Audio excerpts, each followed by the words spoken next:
it's my birthday and I'm busy. Ayan, ang dami kong gagawin. Kasi my friend is bida-bida. So ayan, hindi ko alam kung alin ang uunahin ko. May papansit dito. Hindi pa tapos. May pamakaroni dyan. May pakare-kare dito. Hindi pa siya tapos. Wala pa akong natapos. O diba? Kasi my friend is bida-bida. Pupunta daw sila dito. Kaya ato, kandara pa ako. So ayun. Gusto daw nilang pumunta dito at birthday ko. Mag-banding-banding. So ito. Gagawa ako ng kung ano yung maisipan ko. So ang sobrang kalat pa ng bahay namin. Kasi nga very busy.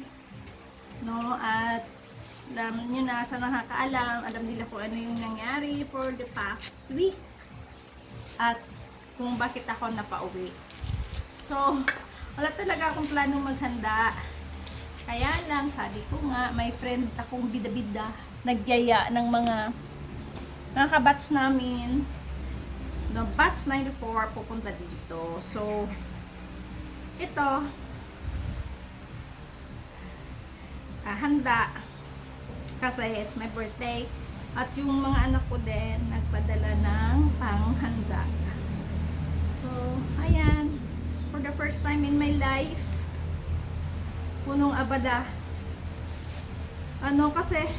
Kasi wala kaming makatulong ngayon sa paghahanda, sa paggawa nito. So kami lang talaga ni nanay, so lumabas sila bumili, may kinuhang pang ingredients pa dito sa aming mga lulutuin na tinola.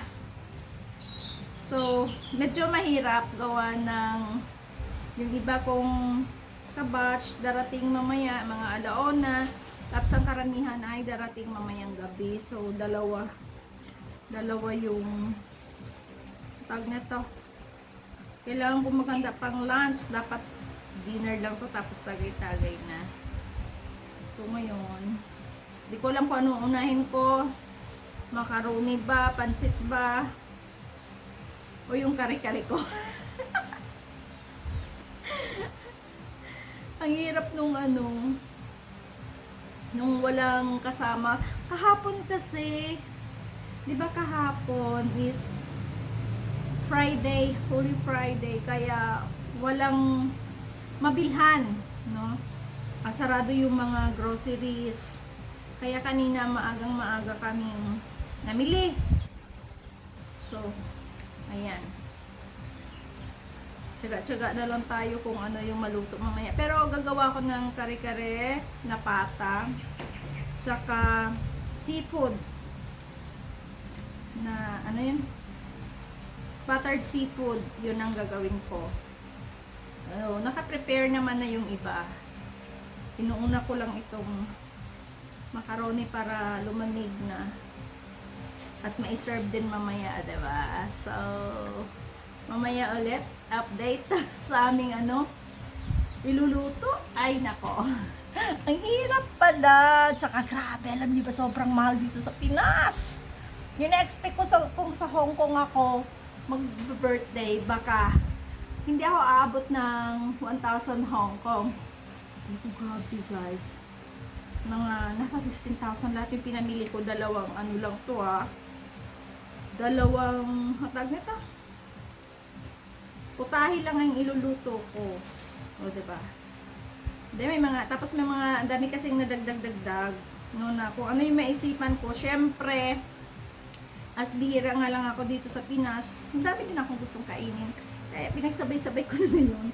Kasi bukas, sa Lunes hanggang sa pagbalik ko sa Biyernes, halos wala na akong panahon. Masyado na akong busy, ang dami kong aasikasuhin. So, yun lang, update ko kayo kung ano nangyari sa buhay ko for the past week. At kung bakit ako ay napauwi ng Pilipinas at ako ay busy. So, for now, ito muna. No? So, mamaya ulit para makita nyo kung ano yung aming hinanda. Yan. Creamy na siya.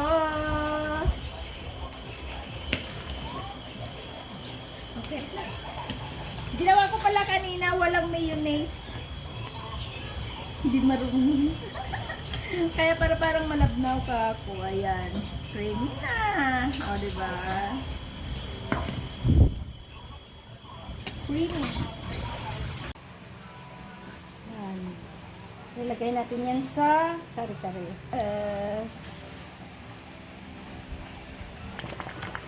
Ayan na. Nasobrahan naman to ng laga.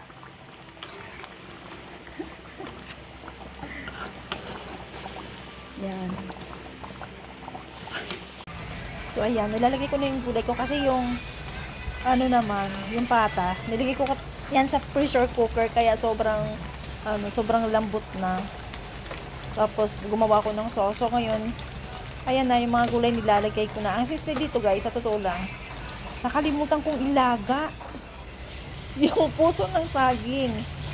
So, ayan. Wala sa puso ng saging, tinatamad na ako maglaga kasi nga, busy. Ano ari?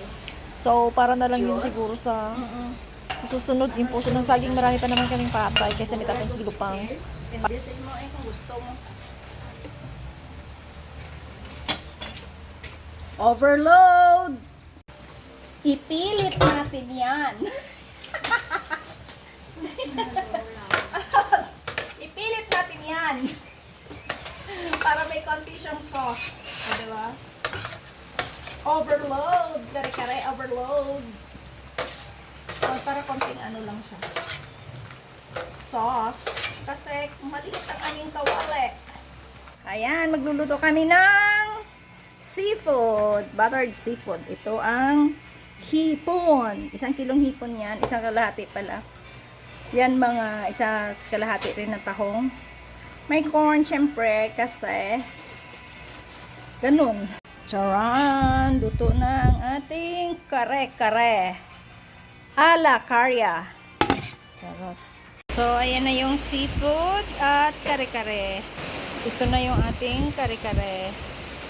So, yun na nga. Dumating na yung aking mga friendship, mga kabatch ko ng high school. So, kaya kumain na kami niyan at after kumain, tagay-tagay. Hindi pa sila kontento dun sa mga kinain nila guys. Nagpakuha pa talaga sila ng mangga kasi nga maraming bunga yung mangga ni nanay. So, hindi na ako masyadong kumuha ng mga pictures, videos nung kumakain kami. Kasi, syempre, chikahan. Mga sabik sa chika-chika. So, hindi rin nagpapahuli si nanay. Nagluto rin naman siya ng spaghetti. Ay, nag-order din pala yung kapatid ko at anak ko ng kakanin. So, konti lang kami. Paano namin mauubos lahat yan? Ay, grabe guys. So, gabi na nga. Ito ang aking pamilya. Nandito naman sila sa loob ng bahay. Ay, nako, sobrang daming pagkain. Kasi yung anak kong panganay, nagpa-order din siya ng pagkain dun sa asawa niya. So, ayan. May pa-cake din pati. So, masaya lang, no? Kasi siyempre kasama yung pamilya. So, ayun, nabang yung mga kaibigan ko nasa labas, dito naman kami siyempre makikain ako dito sa aking pamilya. At masayang lahat, siyempre. Naku, alam nyo ba, second time ko pa lang itong nag-celebrate ng birthday ko sa Pilipinas mula nung nag-abroad ako. Ang pinakamasaya dyan si nanay. Grabe guys. Ilang araw pa lang ako dito sa Pilipinas pero ang taba-taba ko na. Isa-isa. Ato kay Jilo ang video. So ayan na. Dumaming bigla yung pagkain kasi may dumating ulit. Na may dala ulit silang mga pagkain. Grabe. So blessed.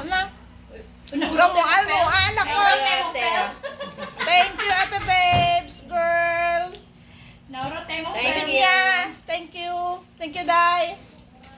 Namit. Namit ba? Damo. Sila binyan, ikuan mo. Salamat sa bumor sa among cake. Salamat, girl. Salamat kay Binyong. Kagay, please, oh my. Kay Lord, dumas na buhi. Amen. What in nam? Period. Pagod talagang maghanda, kapagod maghugas, magligpit. Ba? Ako pa naghanda, ako pang nagligpit. Ako pa naghugas. Ako pang puyat. Pagkatapos nilang kumain, lumayas na sila. Kami natira. Kami pa rin. Kami nagluto, kami naghugas, kami gumastos. May nag-post ba niya